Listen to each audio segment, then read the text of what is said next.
Buenas tardes, mi nombre es Pilar Azuero, soy psicóloga clínica especializada en familia y en terapia del trauma.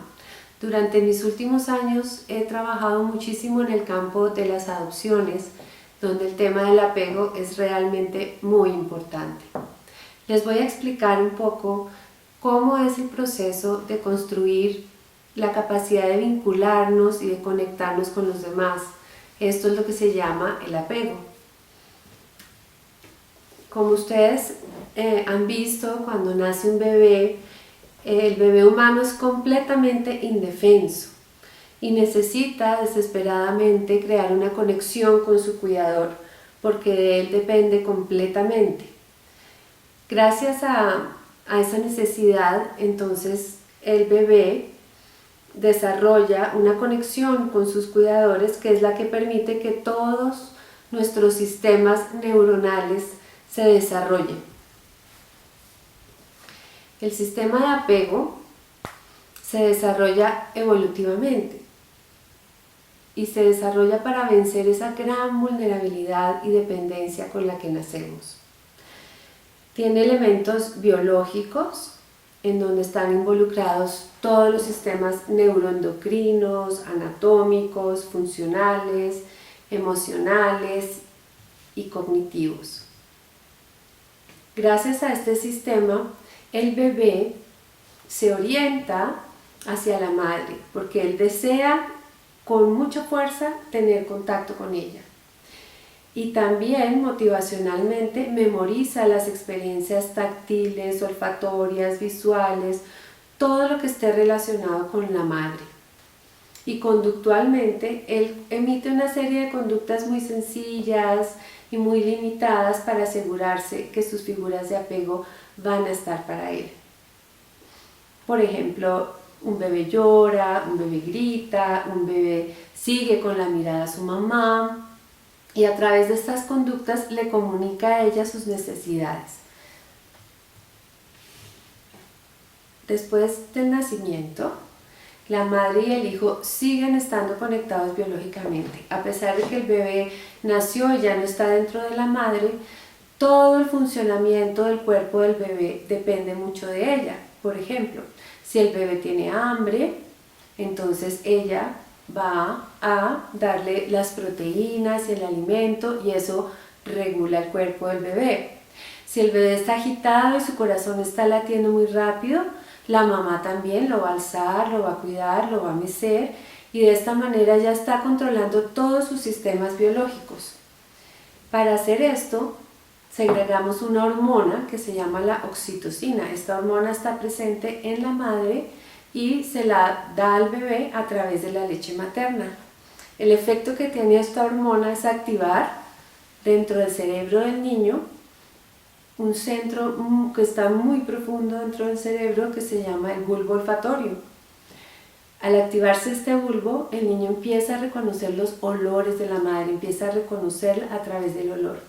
Y a la madre también con esta hormona se le activa su propio sistema olfatorio, entonces ella también reconoce a su bebé a través del olfato. Por eso es que las mamás y los bebés se huelen mutuamente y se echan talcos y huelen rico, y es porque están activados en esa zona de su cerebro. Desde el punto de vista anatómico y funcional, resulta que el cerebro está comunicado con las vísceras, o sea, todo nuestro sistema emocional. Cuando tenemos emociones, nuestras vísceras secretan sustancias y todos hemos tenido la sensación de tener gastritis, o todo es porque son nuestras vísceras comunicándonos que algo nos gusta o que algo no nos gusta. También está conectado con los músculos faciales, con la capacidad de sonreír, con la zona auditiva, es decir, la capacidad de escuchar los estímulos, con las manos y con los ojos, es decir, todas las áreas de contacto. Así, cuando un niño empieza a percibir el olor de la mamá, empieza a reconocer su rostro, él empieza a tener conductas que orientan su atención hacia ella y empieza a desear aproximarse a ella. Se pone en estado de alerta cuando la ve y inhibe su deseo de retirarse, porque para él su mamá es el estímulo más interesante que existe. Ahí empiezan nuestros procesos de poder poner atención más tarde. Después, a nivel cognitivo, a medida que se repite esta interacción de la mamá y el bebé, entonces el bebé empieza a crear como unas imágenes o unas expectativas de lo que va a pasar. Y así empieza a tener pequeñas memorias de cómo es el sonido cuando hacen sonar su teterito, cuando ya se lo van a dar, memorias de la voz de su mamá y memorias de su olor. Y cuando se empiezan a generar estas memorias, aparece nuestro primer acto como de contacto más sofisticado, que es la sonrisa, y aparece más o menos a los 3 meses de edad. También, a medida que va evolucionando este proceso de memoria, el bebé empieza a distinguir cuál es su mamá, cuáles son las personas conocidas y cuáles son los desconocidos. ¿Y cómo vamos a observar esto? Hacia los 9 meses el niño ya no se deja alzar por cualquier persona, porque ya tiene pequeñas memorias que le permiten hacer este tipo de distinciones. Es así como la interacción con los papás facilita que y la acción de todas esas hormonas tranquilizantes como la oxitocina, la vasopresina, ¿sí? Y la repetición constante, porque es muy importante en el apego la repetición, las rutinas, la predictibilidad del ambiente.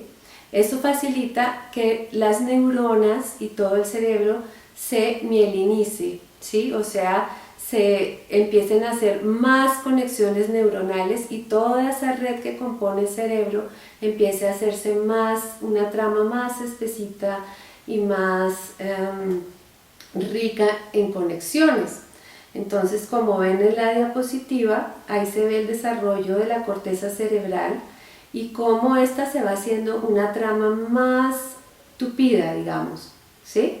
Cuando está recién nacido, entonces son apenas una invitación de unas neuronitas que están desconectadas con el estímulo y los estímulos, y cada vez más estímulos, estas neuronitas se van conectando entre sí y van creando unos comportamientos, una capacidad de comportamientos mucho más complejos, ¿sí? Para esto es importantísimo la interacción con los padres. Si esta interacción y esos estímulos no se dan, pues simplemente ese cerebrito se queda como al comienzo, o sea, con unas neuronitas presentes pero aisladas, sin conectarse entre ellas. El apego también tiene una función muy importante en la regulación emocional. La regulación emocional es la capacidad del niño de equilibrar los estados de activación y de inhibición de todos los sistemas, ¿sí? Es decir, es la capacidad de poderse calmar cuando uno está estresado o de poderse activar y motivarse para atender, responder, actuar cuando se necesita. El bebé para esto necesita de sus papás porque de ellos es que él aprende a hacer esto. Entonces, ¿cómo funciona esta activación? Esta relación con la regulación. Cuando un chiquito tiene un malestar, tiene hambre, se siente mal, el padre se sintoniza con él, se conecta, ¿sí? Y lo conecta con afecto, y dice, mira, estás como con hambre, mira que estás llorando mucho, ¿sí? Y él le habla y le dice, pero tranquilo, está tranquilo porque yo sé la solución a este problema. Yo sé que tú tienes hambre y te voy a dar un teterito. El niño, al sentir esa calma del papá, al sentir que el mundo no se va a acabar, el niño se calma, ¿sí? Y progresivamente el niño va aprendiendo a reflexionar sobre sus estados internos. Cuando los papás interpretan bien esas reacciones del bebé, uno va a ver un niño cómodo, un niño relajado, un niño que se calma. A pesar de que se activa y manifiesta su malestar, él logra volverse a calmar rápidamente. Bueno, Los niños empiezan a sentir estrés inclusive ya dentro del vientre materno, porque los niños son sensibles a la hormona del cortisol, que es la hormona que se segrega cuando uno está estresado. El cortisol puede atravesar la placenta y llegar al bebé, y él puede sentir el estrés de la mamá. Y posteriormente también cuando nacen, si los padres, por ejemplo, están estresados, no pueden regular bien el sistema interno del bebé, porque ellos mismos tienen algo que los está distrayendo, que es su propio estrés. Entonces esa sería la forma en que los papás no logran ayudar a su bebé a regularse. Entonces hemos visto cómo los niños tienen un repertorio de conductas que se llaman conductas de apego, conductas que invitan a la madre a conectarse. El llanto, la sonrisa, seguirla con la mirada, y la madre responde a estas conductas y desarrolla un sistema de cuidado. La madre también tiene unas estrategias de conexión. Las estrategias de conexión de la madre son crear un ritmo a través de rutinas predecibles. Entonces siempre hace como la misma secuencia de las cosas, la forma como ella manipula al bebé, que lo hace suavemente, lo acaricia, tiene como, además de, no solamente lo toca, sino que le transmite todo su afecto a través de esas caricias. La madre le habla a su bebé y crea como una lluvia que lo cubre y lo protege y lo hace sentir tranquilo. Es como una especie como de cadencia que ella tiene, usando un tono de voz dulce o un tono de voz agudo que él pueda sentir. También a través de su mirada, a través de la mirada el niño ve un reflejo de lo que él es y de lo que él significa para su mamá. Se miran fijamente a los ojos y se están diciendo muchas cosas. A pesar de que el bebé puede que no tenga todavía el lenguaje y las palabras, la mamá igual se lo está dando, le está enseñando, le está hablando, lo está tocando, le está diciendo que él existe. La madre también imita los gestos del bebé, hace pucheros, se ríe, y así el niño empieza a sentir que él también actúa sobre los gestos de su mamá. También él empieza a crear la sensación de que él es real, que no se va a morir, que no se va a enfermar, que es un ser muy valioso y muy especial. Los papás, entonces, de esta manera, al crear ese sistema de cuidado, hacen que esa relación entre los dos sea un organizador psíquico. Es decir, ¿qué es lo que hace el papá? El papá se conecta con el hijo emocionalmente a través de los sistemas de conexión que son esos: la mirada, el tacto, el tono de la voz, el olor, y a través, utilizando esas estrategias, se conecta con el niño, con sus emociones, puede detectar el estado mental de su niño, es decir, su necesidad, lo que a él le está pasando. Y él le da un significado, le dice: estás llorando mucho, estás temblando, mira, tienes frío, ven y te pongo un saquito o te arropo con una cobijita. Y de esa manera el niño va creando como unas conductas que repiten más porque sus padres lo han reforzado. Muy bien, ya te calmaste, ya estás bien, ves que todo pasa, y de esta manera el niño empieza a organizar su mente. Como es el padre el que le está mostrando al niño cómo es que uno se calma, cómo es que uno soluciona las situaciones que le suceden, cómo es que uno interpreta las sensaciones físicas relacionadas con las emociones, si el padre él no lo puede hacer si el padre no se lo enseña. Ellos siguen el modelo de regulación enseñado por los padres. No tienen otra manera de aprenderlo. Hay padres, como se ve aquí en esta diapositiva, que no logran entender las necesidades del bebé. no logran hacer nada con lo que el bebé les comunica, y entonces, ¿y por qué les pasa eso? Porque ellos mismos tienen limitaciones para darse cuenta de sus estados internos, entonces tampoco pueden interpretar los del niño, ¿sí? Y empiezan a perpetuar estos modelos de apego que son a veces violentos o que dejan al niño un poco desamparado, porque el bebé va a adoptar el mismo sistema de su progenitor para regular sus emociones, y si el progenitor le comunica un sistema que no es muy efectivo, pues el niño va a ser un niño desregulado también. Entonces, en este baile, en este juego, donde hay un intercambio de conductas de apego con las respuestas de cuidado de la mamá, se genera un baile entre el niño y su cuidador, donde hay un ritmo y una coordinación mutua. El niño refuerza a la madre refuerza al niño, y van haciendo como un baile que tiene un ritmo, que tiene una cadencia.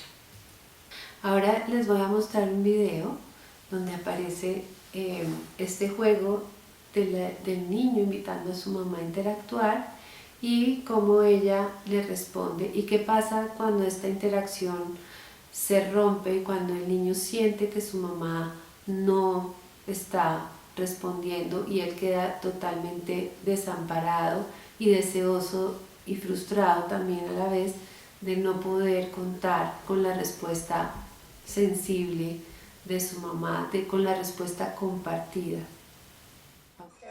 Babies this young are extremely responsive to the emotions and the reactivity and the social interaction that they get from the world around them. This is something that we started studying 30, 40 years ago, when people didn't think that infants could engage in social interaction.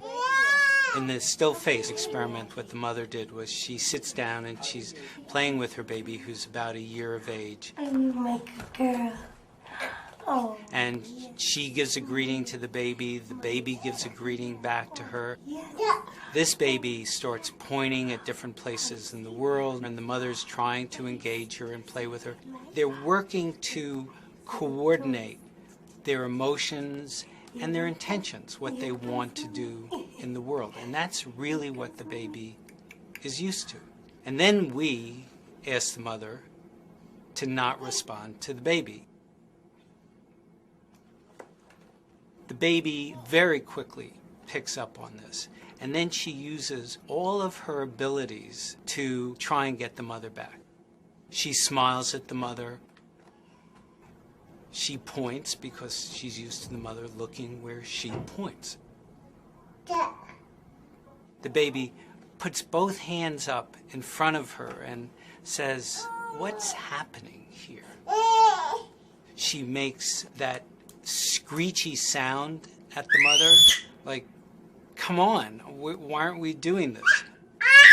Even in this 2 minutes, when they don't get the normal reaction, they react with negative emotions, they turn away, they feel the stress of it, they actually may lose control of their posture because of the stress that they're experiencing.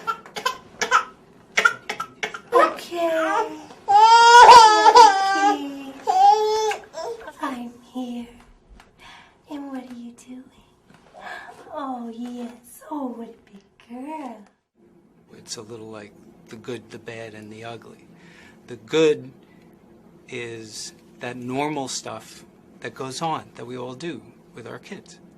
The bad is when something bad happens, but the infant can overcome it. After all, when you stop the still face, the mother and the baby start to play again.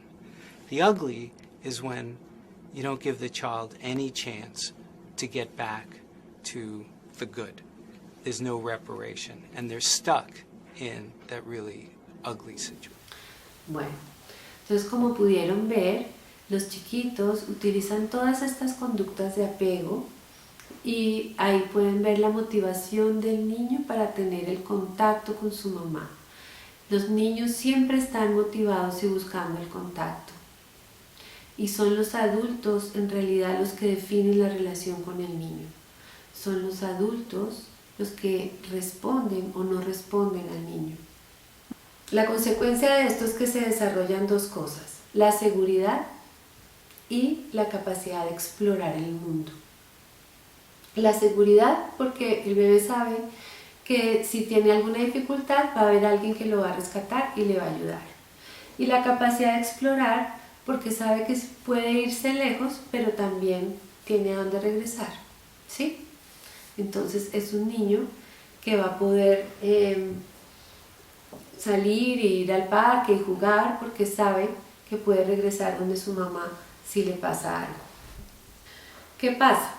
La suma de el sistema de cuidado de los padres más las conductas de apego del niño y este baile del que les estoy hablando crea un modelo interno de trabajo.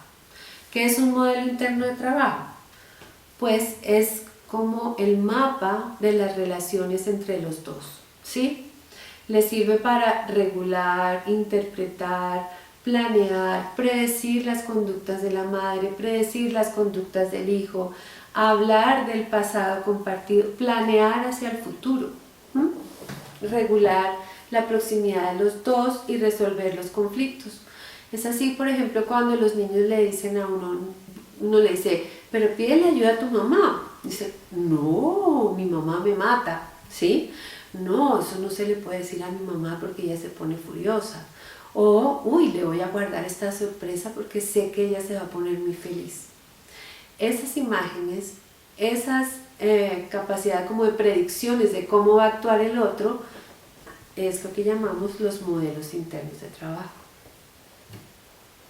O sea, es decir, como cuál es el baile que bailamos los dos.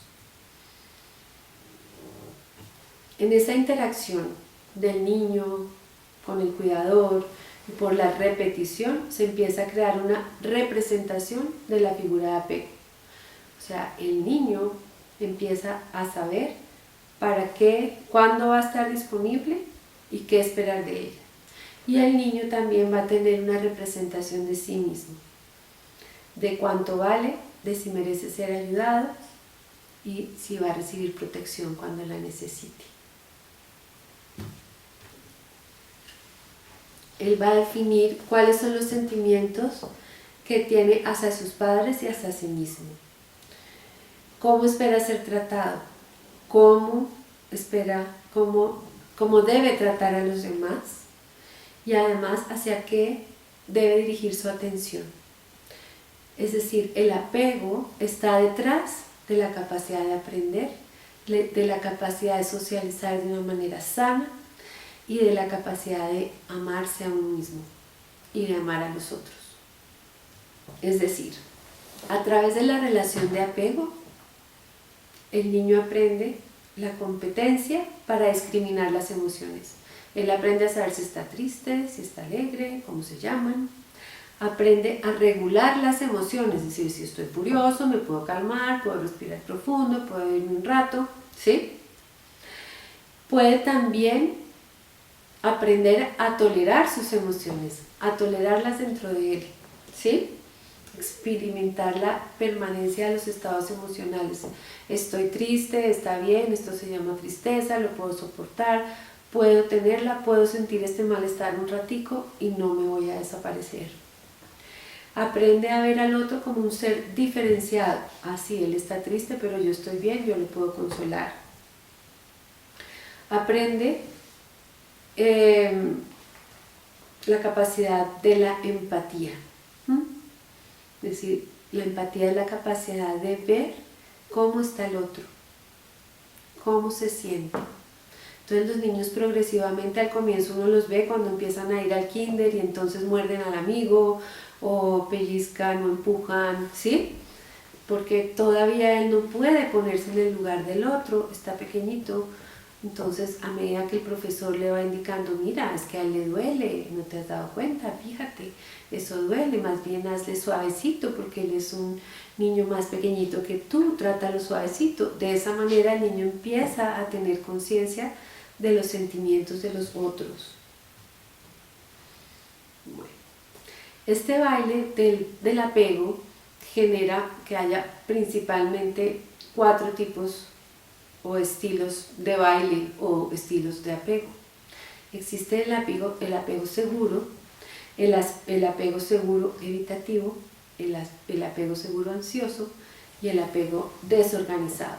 Todos tenemos apego, porque como ya hemos visto, la persona que no es capaz de conectarse con el otro, el bebé que no es capaz de generar ese cuidado de su madre, simplemente pues muere porque no desarrolla sus sistemas. A continuación vamos a ver un experimento que hizo una psicóloga que se llamaba Mary Ainsworth. Ella fue la que describió los estilos de apego. En este video podemos ver cómo se manifiestan los diferentes estilos de apego, el apego seguro y el apego inseguro, a través de la reacción de los niños cuando se reencuentran con su mamá después de una corta separación. We'll have you do a brief interaction with some play. Then, in just a few minutes, we'll send you back in. You step in the door. Everett Waters is studying how far our childhood experiences influence our behavior as adults. We'll come down to the lab. Okay. We'll do this now. This experiment, which I watched through a two-way mirror, is designed to gauge how secure is the crucial relationship between mother and child. Okay, this bunny is going to go here, and that bunny will be on top. The value of the test has been established in studies that would watch a child, 1-year-old, and then follow it up and interview them about their relationships to their parents when they were 21 years old. So we're quite confident in the long-term significance of this relationship. Peter, that's Peter. After several minutes' play, the mother is signaled to leave the room. Sweetie, I'll be back in 1 minute, okay? I'll get you back in 1 minute.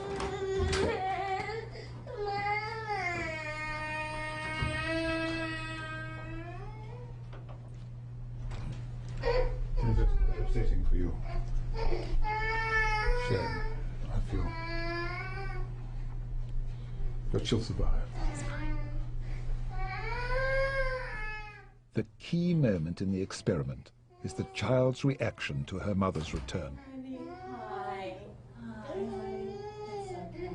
The important clue is whether the baby's able to become calmed down by the contact with the mother and get back to play. Sometimes it takes a couple of minutes. But you see, when the mother was out, she was only interested in the mother, no interest in the toys. Now she has a contact with the mother. She's beginning to show a little interest in the environment, and shortly she'll be right back with the toys where we started. So you would call this a secure one? Yes, yes. She's certainly much happier. Now this is another pattern that we see in babies who are not good at using their mother as a secure base at home. This baby is also insecure, but you'll see we get a look at his play before the separation. The mother's left, and when she returns, she picks him up. He can't calm down. He's still upset. She offers a toy to amuse him or to comfort him or to distract him, and he slaps it away. She offers another. He slaps it away. He's angry. We call these babies resistant or ambivalent because they both want her back and yet can't use the contact.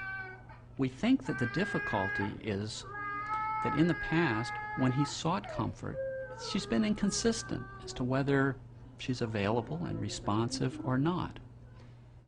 Now, and this is an insecure baby. We get the measure of the baby's play before the separation.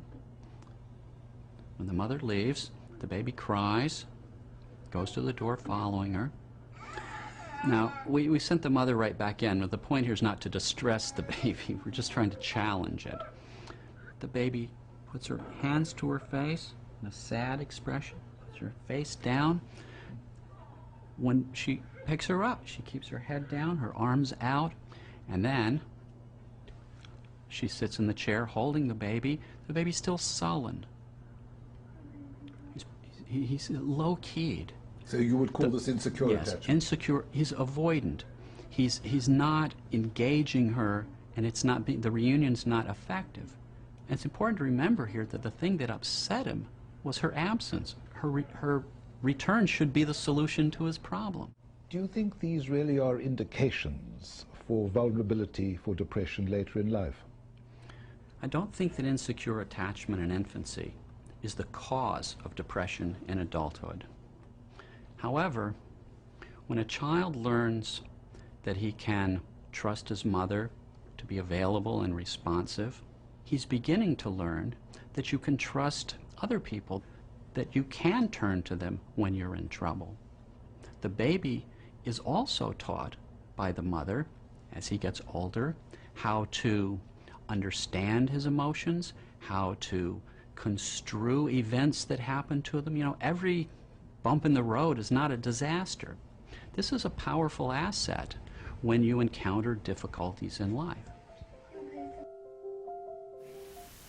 Como ustedes pudieron ver en el video, aquí se ve claramente cuáles son los tipos de apego. En el apego seguro, la madre es un buen regulador de su chiquito. Él confía en ella y juntos han construido esa sensación de seguridad y confianza que le permite decir al niño, ya todo pasó, ya puedo seguir explorando, ya estoy calmado, ya estoy tranquilo. En los otros estilos de apego se puede ver claramente cómo los niños no pueden usar a sus madres como reguladores y personas que los pueden calmar y hacer sentir que la vida continúa. Y ellos, y como el tipo de respuestas y los intentos de los niños también por ganar seguridad, tienen que hacerlos solos, porque el adulto no es suficientemente sensible o efectivo para responder. Entonces, en el apego seguro, ¿cómo se da ese baile? ¿Cómo se da esa interacción? ¿Cuáles son los pasos que se siguen? En el apego seguro, el niño cuando encuentra un momento de necesidad, incierto, angustioso, inseguro, va donde los papás y los papás responden y son un refugio seguro para él. Solucionan su necesidad, la interpretan adecuadamente y le ayudan a calmarse. Entonces él soluciona su problema y puede continuar explorando. Si nuevamente encuentra otra situación que le produce angustia, va donde sus padres responden, lo orientan y él puede solucionar satisfactoriamente su necesidad. Estos niños son niños que saben consolarse, que quieren explorar el mundo, que tienen iniciativa, que quieren estar en contacto con sus papás, se alegra cuando se encuentra con ellos, sabe que los adultos, puede empezar a identificar cuáles son los adultos que hacen daño y cuáles son los adultos que no lo hacen. Es un niño que se siente querido. Y es un adulto que al crecer también sabe reconocer lo que le hace daño y lo que no le hace daño. Y puede tener relaciones de intimidad emocional con otros sin sentirse amenazado, sin perder su propio centro. Estos padres que generan este apego seguro son padres que calman al hijo, lo consuelan, le sirven de espejo, se interesan, se comportan de una manera predecible y coherente. Los niños del apego inseguro ambivalente. Acuérdense que estos son bailes, no son patologías, simplemente las personas aprenden formas de obtener seguridad de acuerdo a su interacción con sus padres. En el apego inseguro lo que le sucede al niño es que cuando tiene una necesidad acude a su papá en busca de una solución o de seguridad y lo que encuentra es que a veces el papá responde maravillosamente, le satisface la necesidad, lo cuida bien y a veces lo hace de una manera completamente distinta. ¿Por qué? Porque este papá no reacciona siempre de manera consistente, sino que es un papá que está concentrado en sus propias necesidades. Entonces, si el papá está alegre y tranquilo y quiere conectarse, entonces ese día responde lindo al niño. Pero si el papá está cansado, triste o furioso, entonces responde al niño de una manera diferente. Esto hace que el niño no sepa lo que va a recibir cuando se encuentra con su papá. Entonces el niño intenta controlar esto y esto lo hace a través de ¿qué? De sentirse ansioso y de activar de una manera más fuerte sus conductas de apego. Es decir, vamos a ver un niño que llora más, que se aferra a su papá físicamente, que no quiere explorar porque él está totalmente concentrado en tener la atención y los cuidados de su papá porque no sabe él cómo va a reaccionar. Entonces este es un chiquito que desea el contacto con el papá, pero también lo rechaza porque no sabe lo que va a esperar. Entonces como que tiene las dos caras de la moneda y a veces no sabe si lo quiere o no lo quiere, ¿sí? Entonces, ¿cómo van a ser estos chiquitos? Pues no confían en ellos mismos. Ellos no saben interpretar bien si las cosas pasan por algo que ellos hicieron o por algo que hacen los demás. No quieren explorar mucho, prefieren estar garantizando que sus papás estén con ellos. Y son adultos que quieren tener contacto emocional, quieren ver a sus personas queridas, pero también a veces se sienten bravos con ellos y sienten que les molestan, ¿sí? Y además se molestan mucho reaccionan muy fuerte a las situaciones donde se sienten abandonados. Por ejemplo, si el señor son las personas celosas, ¿no? Entonces todo el tiempo están tratando de controlar al otro para que no se escape. Y tiene hipersensibilidad a las expresiones negativas de los otros, son susceptibles. Entonces estos padres la característica principal es que son inconsistentes y otra característica es que son intrusivos. Es el tipo de mamá que le pone el saco al hijo cuando ella tiene frío, no cuando el niño lo necesita, sino cuando ella tiene una necesidad, y confunden mucho lo que ellos sienten de lo que sienten los demás. Entonces le atribuyen al niño cosas que él no está pensando, ni sintiendo, ni necesitando. También son las mamás sobreprotectoras. El estilo de apego inseguro evitativo, entonces estos son los pasos que van a seguir esta estadía de madre e hijo.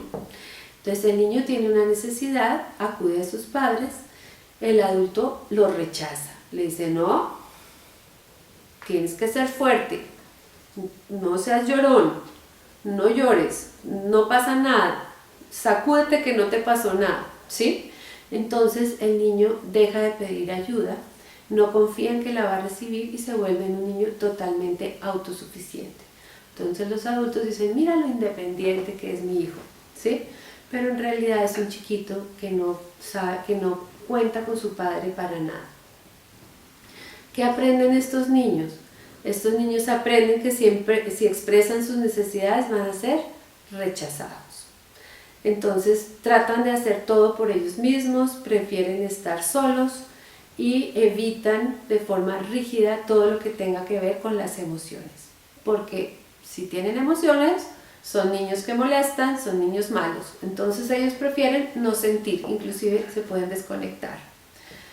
Los adultos van a ser personas que inhibiendo sus necesidades emocionales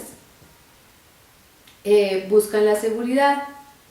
Entonces no quieren ni reconocer sus emociones, son personas que no piden ayuda y son personas que minimizan el rechazo. Ah, no es nada, eso no fue nada, solo me gritó, solo me golpeó, ¿sí?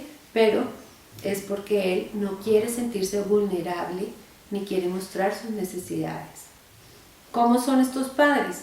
Son figuras de apego rígidas, inflexibles, tampoco hablan mucho de las emociones, no son empáticas, no les gusta hablar del pasado, no sienten su cuerpo, no les interesa si hay dolores o si son hostiles a las necesidades del bebé, no disfrutan el contacto físico y creen que el niño abusa de ellos, es decir, pero es que tú no me comprendes, que estoy cansado del trabajo, me estás molestando, eres un aprovechado, hazlo por ti mismo, deja de llorar, sé una persona independiente y fuerte, que es como el lema de estos papás. Y existe el último estilo de apego, que es el apego desorganizado. En este caso, el niño tiene una necesidad y cuando busca al adulto, el adulto lo agrede o es completamente negligente. Es un adulto impredecible y es un adulto aterrorizante para el niño. ¿Qué pasa con este? El niño queda en total sensación de peligro y de desconexión, porque no hay ninguna respuesta o es una respuesta agresiva. Entonces, ¿cómo van a hacer estos niños con sus papás? Pues tienen comportamientos confusos, o sea, quieren acercarse, pero se acercan caminando hacia atrás, ¿sí? Tienen afectos desorganizados, desregulados, precisamente porque nadie les ha enseñado. Pueden ser violentos, son el tipo de personas que pueden tener disociación o múltiples personalidades, porque no logran un yo unido, un yo unificado, un yo predecible. También porque son como traicionados por las personas que los cuidan, y esto genera una situación muy difícil de conciliar dentro del mundo interno. Ellos viven rechazo, hostilidad, intrusión, y no tienen nada que ellos puedan hacer para sentirse seguros y protegidos. Se representan como personas indignas y personas malas, y perciben a los otros como inaccesibles y abusadores. ¿Cómo son estos padres? Son padres cambiantes, o totalmente deprimidos, o insensibles, o violentos, o contradictorios, mandan dobles mensajes, o son terroríficos y abusadores. Entonces, estos modelos se constituyen como en los lentes a través de las cuales el niño va a interpretar el mundo de las emociones y el mundo de las relaciones. Dicen que John Bowlby, que estudió el apego, dice que las experiencias relacionadas con el apego en la niñez y en la adolescencia de cada uno de los padres forman el modelo operativo parental, que influye en la manera de tratar al niño y en la calidad de su respuesta sensible. Es decir, que cuando estamos generando un apego seguro en un chiquito, estamos también generando un papá que va a generar a su vez un apego seguro en sus hijos. Dice, y es la forma también en la que se transmite la violencia, cuando esto se hace de una manera insegura o inadecuada. Porque como es un sistema que nos ha permitido sobrevivir, las personas van a defender su modelo y sus creencias y sus representaciones que crearon allá cuando eran chiquitos de manera muy intensa, ¿sí? Con mucha fuerza, y van a tratar de acomodar la realidad a lo que ellos han aprendido que es, ¿sí? Por eso explica que muchas personas que son maltratadas, que son violentadas, no puedan pensar en la posibilidad de alejarse de sus figuras de apego. Ellos van a tratar de percibir la realidad según ellos la creen o la crearon en sus mentes. Entonces aquí se ve, por ejemplo, un papá que está mirando un bebé que está llorando porque tiene hambre, ¿sí? Y el niño y el padre malinterpreta el llanto del bebé como que no me quiere porque está llorando mucho, yo no le gusto, ¿sí? Prefiere a la mamá, no sé. Entonces cada uno tiene como su telenovela que le aplica al hijo, y esa telenovela no lo deja ver la realidad de su niño, se interpone. Gerhardt es una psicóloga también que estudió el apego, y dice que existen vínculos claros entre las estrategias que lleva a cabo el individuo en la esfera psicológica y fisiológica, que ambas se establecen cuando el niño es pequeño y que tienden a persistir a lo largo de toda la vida. Estas reglas determinan lo que los individuos sienten, perciben, recuerdan y hacen, y son estrictos porque su vulneración cuestiona los estados anímicos y los modos de ser que han posibilitado la supervivencia emocional. Es decir, yo aprendí cuando era niño, que no debo manifestar mis emociones, para mí va a ser muy, muy difícil aprender a manifestar mis emociones, ¿sí? Porque eso contradice lo que yo aprendí que era seguro para mí. Está ligado a nuestra historia más primitiva. Bueno. Mentalizar. Esta palabra es una palabra muy importante en la construcción de un apego seguro, ¿sí? La capacidad de mentalizar es la capacidad de los padres de conectarse con el niño y atribuirle un significado y validar la necesidad del niño. Y también de reflexionar acerca de esos estados emocionales, ¿sí? Los padres que tienen una buena capacidad reflexiva, es decir, la capacidad de darse cuenta de las cosas, de estar presentes, esos papás van a ayudar a su hijo también a ser reflexivos. Es un elemento muy importante para generar seguridad en los niños.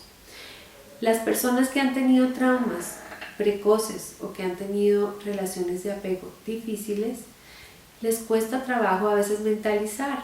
¿Por qué? Porque se activa su cerebro de las emergencias. Entonces ellos sienten su propio dolor y no pueden ver a su hijo. Esta capacidad de mentalizar se adquiere a lo largo de toda la vida y no solamente con los padres, también se puede ampliar a la pareja, a los profesores, a la familia extendida. También son otras personas que pueden contribuir al proceso de generar reflexión y conciencia de la mente en los hijos.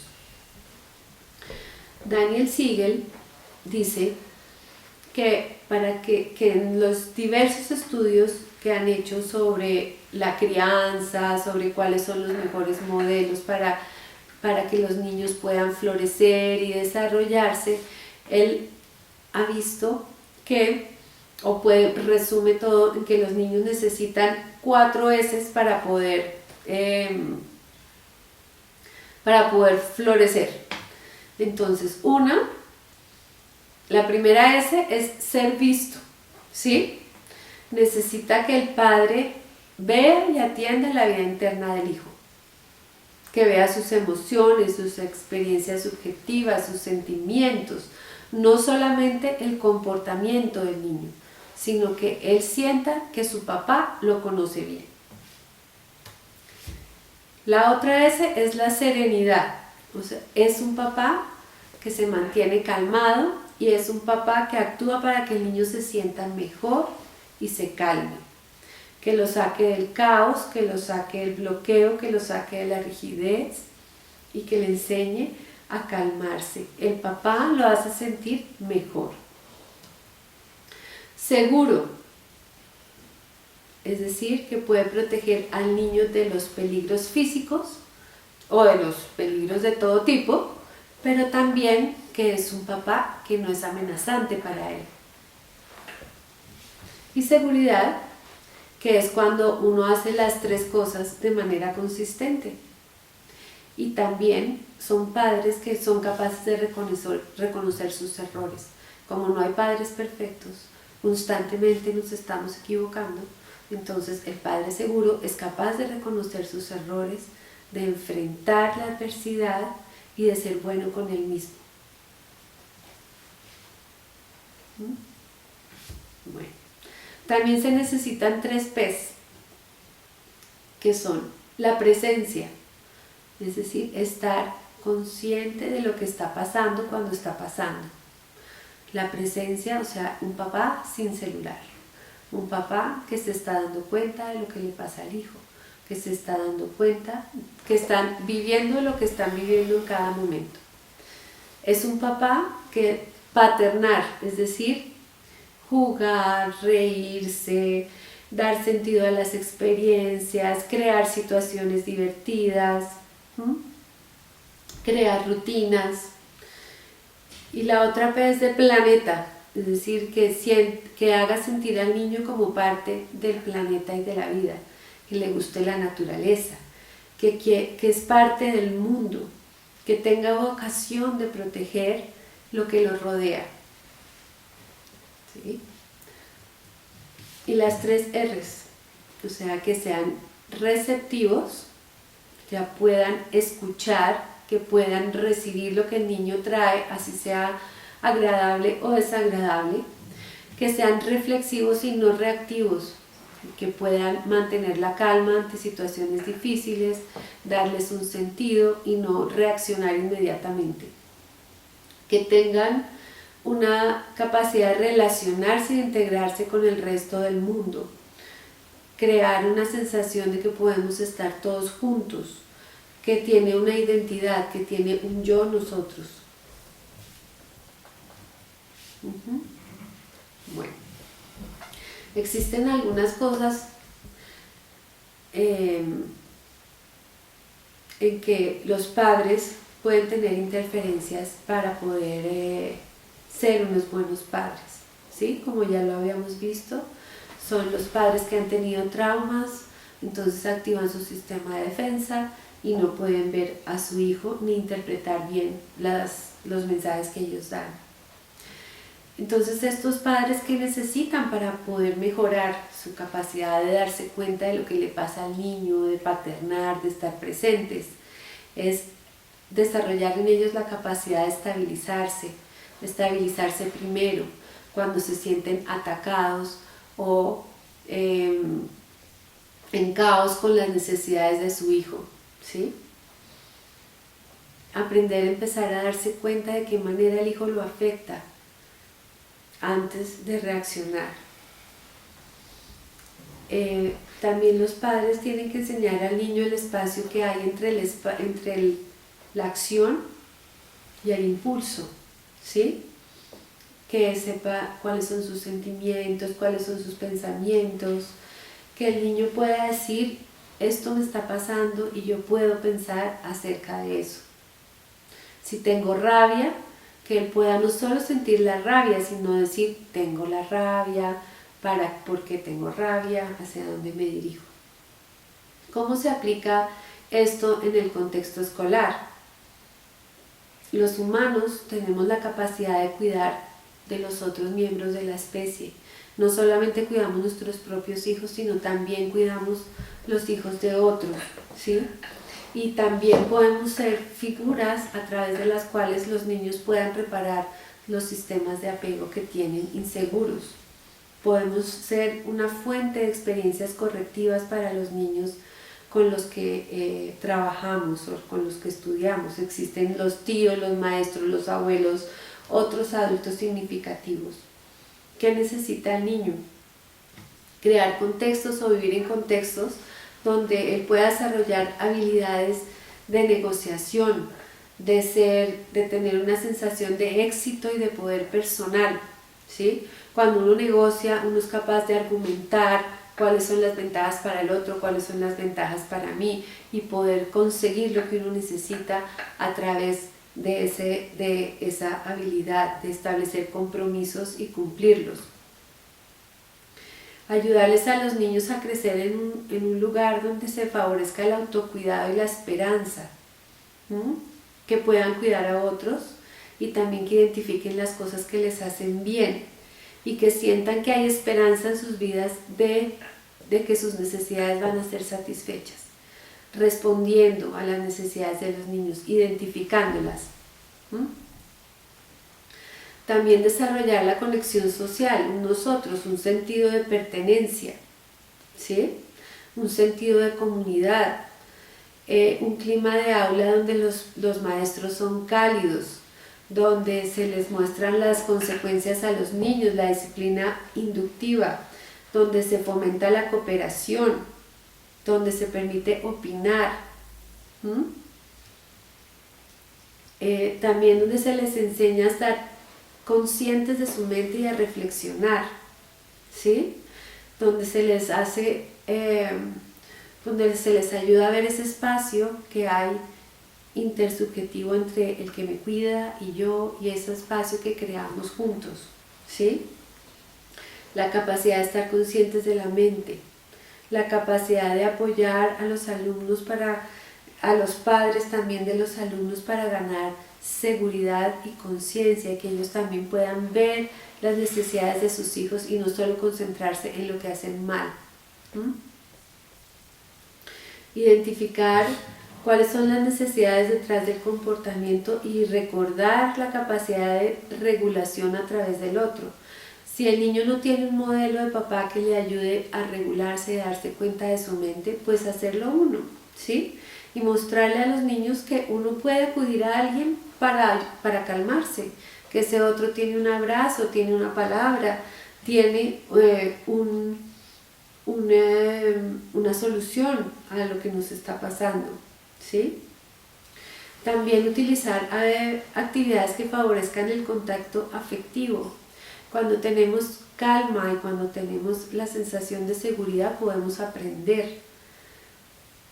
Y esta calma se transmite no solo con palabras y con sermones, ven, estamos calmados, no, sino se transmite a través de las expresiones no verbales, a través del tono de la voz, a través de la mirada, a través del contacto de las expresiones no verbales de aprecio, los abrazos, el contacto físico, ¿sí? Y de esa manera el niño puede dirigir su atención hacia lo bueno, hacia lo positivo y calmar el estrés, y de esta manera va a aprender mucho mejor. También al aplicar disciplina, recordar que la disciplina es para enseñar algo, no para castigar.